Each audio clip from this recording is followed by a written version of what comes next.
Sou de raiz batista, tradicional. Sou da tradição. Eu sou da época que a gente cantava só hino do cantor cristão na igreja. Oh, que delícia, né? Mais perto quero estar. Eu tinha medo daquela música Ao Findar o Labor dessa Vida. Você lembra dessa música? Que quando a morte ao teu lado chegar, você lembra, mano? Eu imaginava aquele boneco do Pânico assim, com aquela foice querendo me pegar. Eu aceitava Jesus toda vez que cantava essa música. Meu avô já ficava na fila olhando para mim quando eu era criança. Eu aceitava Jesus toda vez que cantava essa música. Eu tinha medo da morte chegar ao meu lado. Tá repreendido, né? E aí eu fui criado na igreja batista. Só que eu era de uma época do sensacionismo. Nós não acreditávamos nesses movimentos do Espírito Santo, tá? Então nós tínhamos uma guerra com os assembleianos, entendeu? A minha igreja tinha a briga com a assembleia. Tinha os irmãos da assembleia. Vocês conhecem os irmãos da assembleia aqui? Não? As irmãs, no mundo espiritual, tudo vestido de ninja, as irmãs da assembleia. Elas são ninja. Fica perto dessas irmãs com pandeirinho, você vê. Porque uma irmã de 80 anos girar igual ela girou lá em cima da montanha, eu nunca vi, né? Mas então, o meu avô uma vez comprou uma bomba assim pra gente jogar lá, para assim, expulsar as irmãs do morro de oração. Porque elas ficavam lá a noite toda, parecia um monte de índio, né? E era profecia, e ela saía rodando assim, gente, e a lua assim, clareando o monte. Você vê aquelas poeiras subindo assim, as irmãs rodando. E a gente achava aquilo loucura, isso é demônio. A gente falava que era demônio, esse negócio é demônio. A gente tinha mais capacidade de acreditar no demônio do que do Espírito, né? Mas enfim. Então eu não tinha noção do que era Espírito Santo. O que é o Espírito Santo? Eu tinha a ideia de que o Espírito Santo é isso aí, é sentir um choque, sentir um casaco, o pastor joga aquele paletó e a gente... Eu tinha medo desse troço. Tem uma vez que eu ia nas igrejas, os irmãos iam colocar a mão na minha cabeça. Tem uns irmãos que empurram a gente no culto, já viu? Miserável.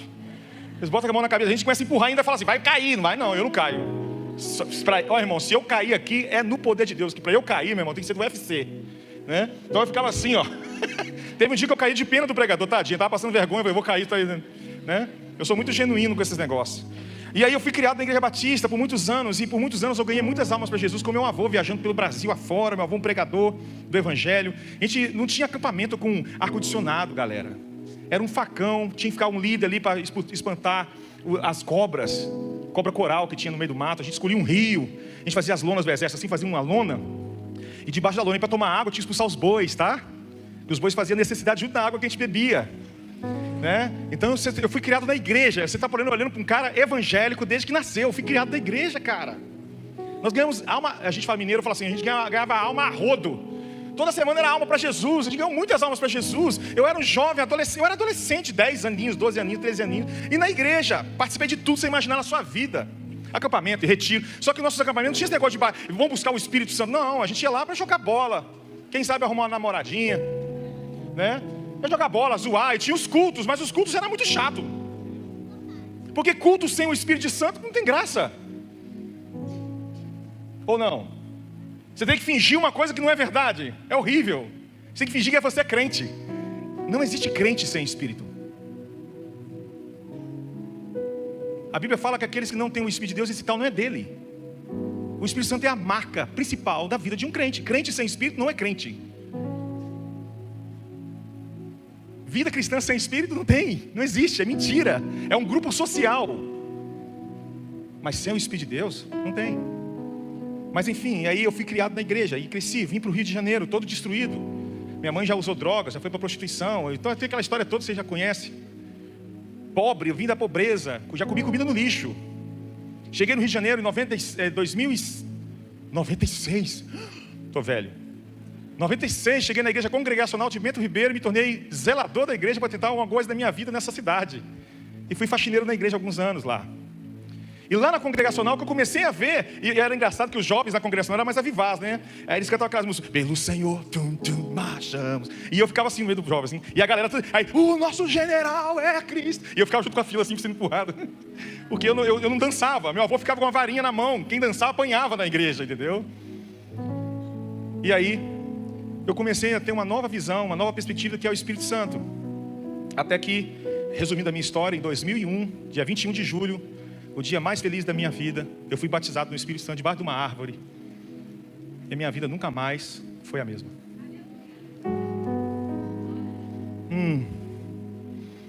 E aí, nesse tempo todo, eu comecei a buscar mais o Senhor. Eu comecei a falar em línguas. Falar em línguas é loucura. Que parada é essa? Enrolar a língua, só falar glória, glória, glória, glória, glória. Eu era doido, porque eu ouvia as irmãs orando em línguas e não achava maneiro. Assim, cara, como é que é essa parada de falar em línguas? E por incrível que pareça, mesmo sendo crente, mesmo ganhando almas para Jesus, ainda assim, no culto, no fundo, eu tinha dificuldade de acreditar que Deus existe. Às vezes vinha uma dúvida assim, será que Deus existe mesmo? Será que Ele é real? Não, isso é coisa da minha cabeça, eu estou na igreja, eu sou crente, eu canto para Jesus. Aí virei baterista, essa raça de baterista morre, um monte de baterista na igreja. Tinha tanto baterista na igreja que a gente dividia uma música, cara. Era uma música para cada baterista, era 6 bateristas, entendeu? Tinha briga, porque às vezes o pastor inventava de cantar uma a mais. Não, deixa que eu toco, né? E aí na igreja, um dia uma irmã da Assembleia de Deus, 100% das irmãs da Assembleia,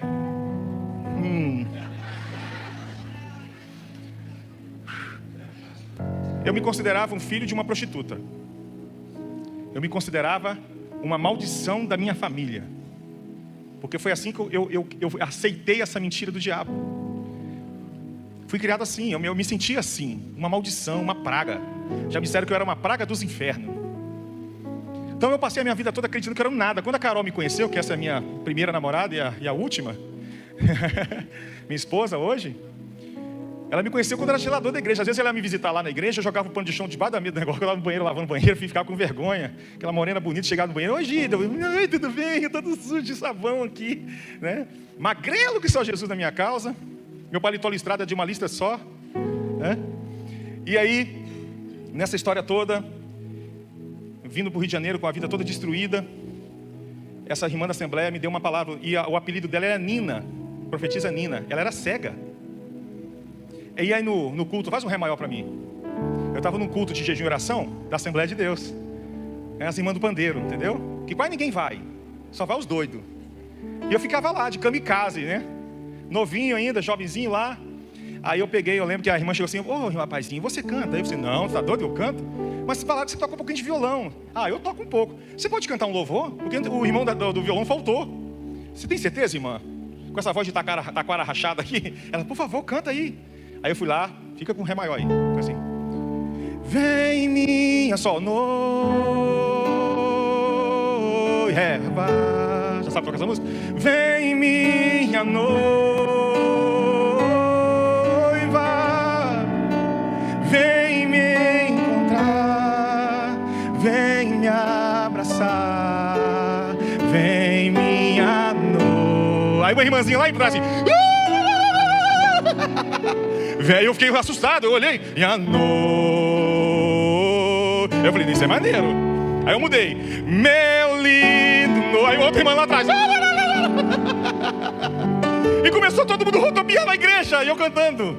O Batista tocando para os assembleianos lá. Que parada é essa? Aí essa irmã profetiza falou assim: eu vi você. O Senhor vai te levar por toda a nação brasileira. Você vai pregar o evangelho. Você vai levantar jovens. Vai ser instrumento de restauração para a vida de milhares de pessoas no Brasil. Eu falei, ué, que parada é essa, mano? Que parada é essa? Só que eu quero chegar no ponto crucial da palavra. Eu tenho pouco tempo com vocês aqui, que pena. Eu só tenho até a 00:30. Pode ficar aí, ó. Aí deram corda. Você sabe o que mais me tocou? Como o irmão falou, nós não somos... O Espírito Santo não é um acessório. Da mesma forma que o Espírito Santo também não quer fazer de você um acessório. A recíproca é verdadeira. O Espírito Santo não quer. O intuito do Espírito Santo não é te usar. Te usar é consequência. Eu descobri, depois que eu li a Bíblia várias vezes e comecei a estudar, porque quando eu fui batizado em falar em línguas, eu falei em línguas a noite toda. Você imagina eu pagando o bico, falando em línguas, querendo parar e não conseguia. E quem é batizado do Espírito Santo sabe o que eu estou falando. Você canta um hino do cantor cristão naquele dia, parece que você fez aquela música.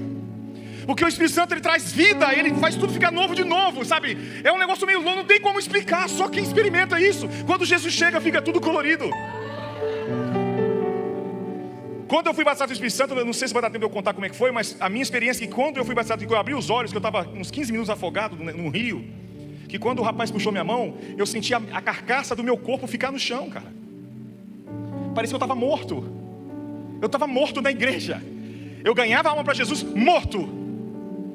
Eu falava de Jesus para as pessoas morto. Morto. Eu era um Walking Dead, morto-vivo. Eu era um zumbi.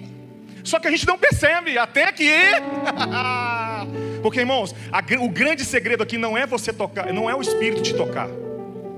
O segredo é quando você aprende a tocar no Espírito.